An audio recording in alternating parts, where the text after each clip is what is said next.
I spent 24 years in the National Guard, some of that full-time. I was an artilleryman. I deployed in support of Operation Enduring Freedom. My battalion provided base security throughout the European theater from Turkey to England in the early stages of the war in Afghanistan.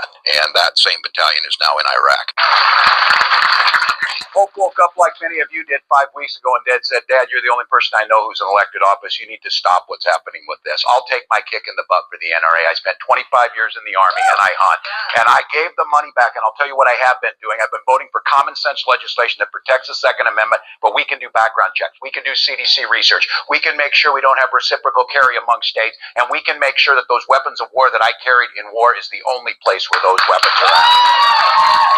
America, for some folks, they're just getting to know Coach Walz's story. He is a veteran who served our nation in uniform for more than 2 decades as a member of the Army National Guard. For 24 years, I proudly wore the uniform of this nation. The National Guard gave me purpose. It gave me the strength of a shared commitment to something greater than ourselves. And as the Harris campaign highlights Walz's military service, well, they left out a major detail. When his battalion deployed to Iraq in 2006, he wasn't with them. He retired. He said he wanted to run for Congress, but some of the men serving in his battalion say he abandoned them and only retired once he found out they were getting deployed.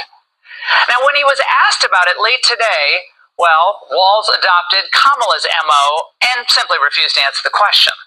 Governor, fans of you have stolen valor to respond.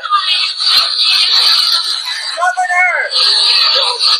What the Trump campaign is hoping to do is make it harder to send him into a military. But again, the Minnesota National Guard told the Angle he retired as a master sergeant. Now, for people who don't have any military background, they might think, oh, command, sergeant major, master sergeant. Why is that such a big deal? Tell us why that's such a big deal. Well, it's a big deal for the simple fact that in order to, when you get conditionally promoted to command sergeant major or sergeant major, you're signing a document that states that you will complete the United States Army Sergeant Major's Academy, which is technically a 2-year course, 2-year college course almost.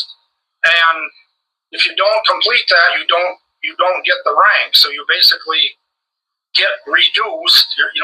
It's conditional. You get pinned with E9, but then it gets taken away from you when you either quit or you end up having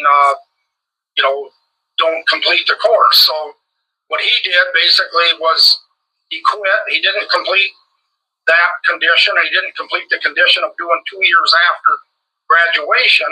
So he gets reduced to a master sergeant, and that's what he is right now, as a retired master sergeant.